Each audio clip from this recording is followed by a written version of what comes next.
In January 2001, Downey was scheduled to play the role of Hamlet in a Los Angeles stage production directed by Mel Gibson.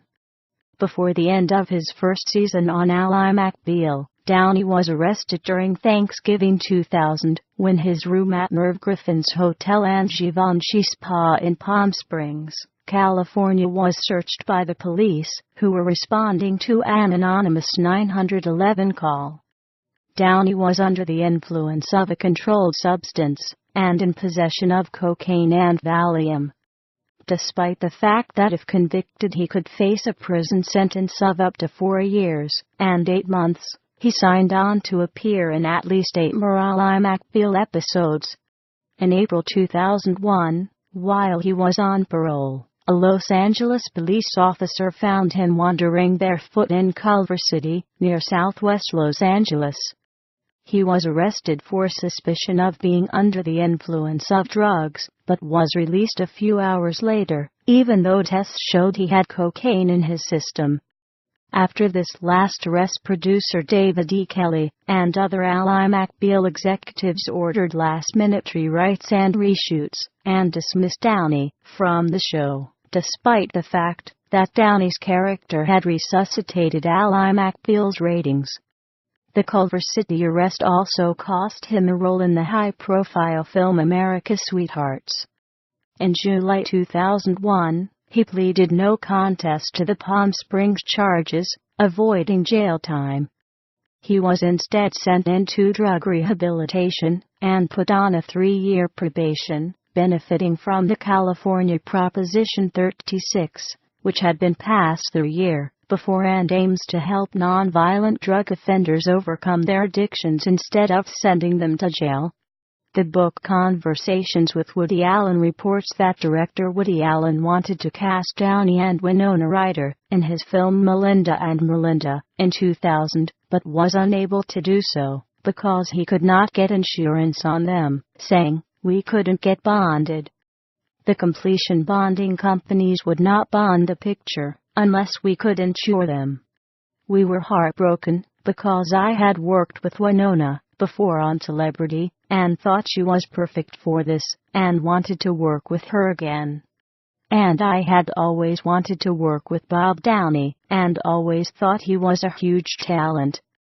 After 5 years of being trapped inside the revolving door of substance abuse, arrest, rehab, and relapse, Robert Downey Jr. was finally ready to work toward a full recovery from drugs and a return to his career. In discussing his failed attempts to control his own addictive behavior in the past, Downey told Oprah Winfrey in November 2004 that when someone says, "I really wonder if maybe I should go to rehab," well, you're a wreck. You just lost your job, and your wife left you.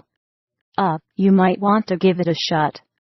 He added that after his last arrest in April 2001, when he knew he would likely be facing another stint in prison, or another form of incarceration such as court-ordered rehab, and going through another round in the substance abuse revolving door, quote, "I finally said, you know what, I don't think I can continue doing this.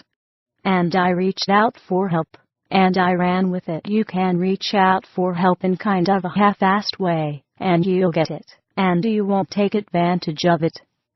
It's not that difficult to overcome these seemingly ghastly problems. What's hard is to decide to actually do it." Downey's first acting job after being ordered into a drug treatment program in July 2001 was a month later, when Sam Taylor Wood suggested to Elton John the idea of having an actor lip-syncing to the song in the video for the single I Want Love. John thought Downey would be perfect, and the video, shot in August 2001, ended up being a tracking shot video centered on Downey. Taylor Wood shot 16 takes of the video and used the last one because, according to Elton John, Downey looked completely relaxed, and quote, "The way he underplays it is fantastic." Downey was able to return to the big screen only after Mel Gibson, who had been a close friend to Downey since both had co-starred in Air America, paid Downey's insurance bond for the 2003 film The Singing Detective. Gibson's gamble paved the way for Downey's comeback, and Downey returned to mainstream films in the mid-2000s with Guernica, for which producer Joel Silver withheld 40% of his salary, until after production wrapped as insurance against his addictive behavior. Similar clauses have become standard in his contracts since then. After Guernica, the reluctance to cast Downey in films due to perceived risk began to lessen, and Downey was cast in a number of leading and supporting roles, including well-received work in a number of semi-independent films: A Guide to Recognizing Your Saints, Good Night, and Good Luck, A Scanner Darkly, and Stephen Shainberg's fictional biopic of Diane Arbus, where Downey's character represented the two biggest influences on Arbus's professional life, Lizette Model and Marvin Israel. Downey also received great notice for his roles in more mainstream fare such as Kiss Kiss Bang Bang, Disney's poorly received The Shaggy Dog, and David Fincher's 2007 take on one of the most famous unsolved serial killing cases ever, Zodiac. On November 23, 2004, Downey released his debut musical album, The Futurist, on Sony Classical, for which he designed the cover art and designed the track listing label on the CD, with his son in D.O.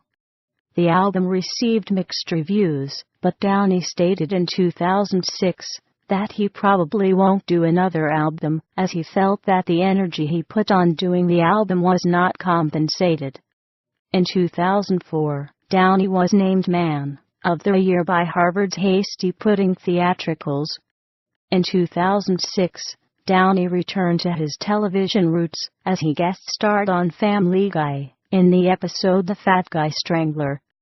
Downey had previously telephoned the show's production staff and asked if he could produce or assist in an episode creation, as his son is a fan of the show. The producers of the show accepted the offer and created the character of Patrick Pluderschmidt, Lois Griffin's long-lost, mentally disturbed brother, for Downey. Downey signed on with publishers HarperCollins to write a memoir, which in 2006 was already being billed as a candid look at the highs and lows of his life and career. In 2008, however, Downey returned his advance to the publishers and canceled the book without further comment. In 2006, Downey was surprisingly cast for the title character in the film Iron Man, with director Jon Favreau explaining the choice by stating Downey Jr. wasn't the most obvious choice, but he understood what makes the character tick. He found a lot of his own life experience in Tony Stark. Favreau insisted in having Downey, as he repeatedly claimed that Downey would be to Iron Man what Johnny Depp is to the Pirates of the Caribbean trilogy, a lead actor that could both elevate the quality of the film and increase the public's interest on it. For the role, Downey had to gain more than 20 pounds of muscle in 5 months so as to look like he had the power to forge iron. The film was globally released between April 30 and May 3, 2008, grossing over $300 million in the United States and Canada, and receiving rave reviews which cite Downey's performance as a highlight of the film. As a result, both Downey and Favreau stated their interest in making Iron Man a trilogy. By October 2008, Downey had agreed to appear as Iron Man in 2 Iron Man sequels and the future film of the Avengers. He also made a small appearance as Iron Man's alter ego Tony Stark in the 2008 film The Incredible Hulk, as a part of Marvel Studios' attempt to depict the same Marvel universe on film by providing continuity among the movies. After Iron Man, Downey appeared alongside Ben Stiller and Jack Black